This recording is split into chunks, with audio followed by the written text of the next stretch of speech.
अस्सलाम वालेकुम व्यूअर्स, आपको मेरे शो में खुशामदीद। Film drama review with Kamran. हमने अभी कुछ देर पहले मैंने ड्रामा देखा है जानसार, जिसमें लीडिंग रोल अदा कर रहे हैं। उनकी रीडिंग रोल में जो हैं वो तैमूर दानिश हैं, हिबा बुखारी हैं जो एज ए दुआ का रोल कर रही हैं, और फ़िज़ा उनकी बहन।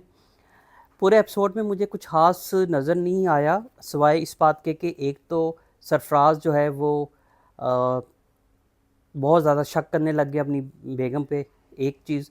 और उसके बाद उसी शक की बिना पे वो ऑफ़िस से भी छुट्टियां कर रहा है, 4-5 छुट्टियां होती हैं उसकी। जॉब जाते-जाते जाते-जाते जॉब उसकी रह जाती है, बचत हो जाती है जॉब की उसकी, क्योंकि बेजा छुट्टियों का। ये एक सीन था जो कि मुझे नहीं लगता कि इतना इसको खींचना चाहिए था। मेरा व्यू से इसको शॉर्ट टू द पॉइंट होना चाहिए था। और ये जो बेसिकली इस वक्त रेटिंग में बहुत अच्छा जा रहा है। ड्रामा 8.6 रेटिंग इसकी जा रही है आउट ऑफ 10 IMDb पे।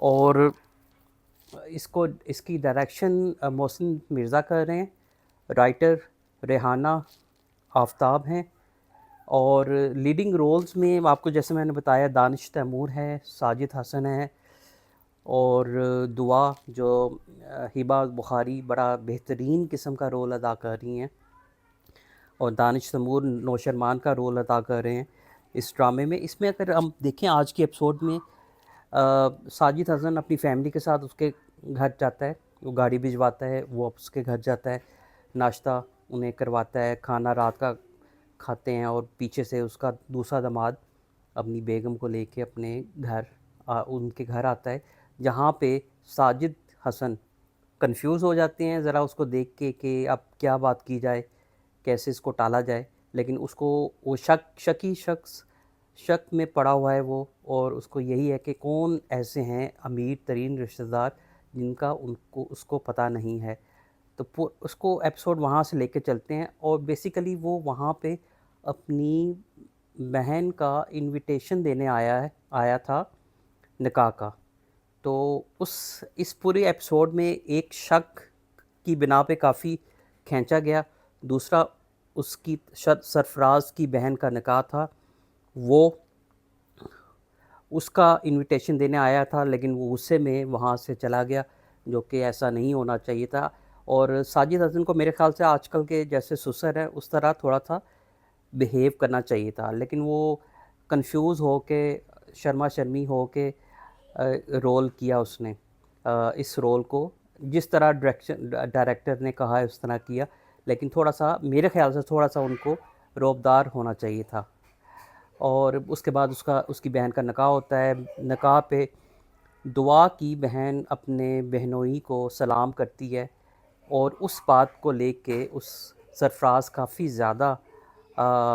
ज़्यादा गुस्सा शो करता है, और उसको कत्ल की धमकी भी दे देता है, जो कि बहुत छोटी सी बात थी। कत्ल की धमकी नहीं देनी चाहिए थी मेरे ख़्याल से, लेकिन वो उसे कत्ल की धमकी देता है और उसे कहता है कि ख़बरदार तुमने गैर मर्दों से कोई बात की। वो ख़ुद काफ़ी तमीज़दार बनने की कोशिश कर रहा है, लेकिन असल में नेगेटिव करैक्टर में इतना इतना बेहतरीन ये अदा किया है सरफराज ने। एक बहुत नेगेटिव इम्प्रेशंस अच्छे थे इसके, और इसका एपिसोड यहाँ पे एंड होता है जहाँ पे वो उसे धमकी देता है कत्ल की। तो इसकी रेटिंग अगर देखें IMDb पे इसकी रेटिंग 8.6 जा रही है, और डायरेक्टेड बाय मोहसिन मिर्ज़ा, और राइटर हैं रेहाना आफ्ताब। तो इसको हम यहीं पे क्लोज़ करते हैं, इस एपिसोड को। 41 नंबर एपिसोड थी, और नेक्स्ट एपिसोड में फिर आपसे मुलाकात होगी। Thank you so much. अपना ख्याल रखें, सबका ख्याल रखें। और ये जो भी मैंने आपसे कहा है, ये मेरा अपना ज़ाती रिव्यू है, ठीक है। Thank you so much.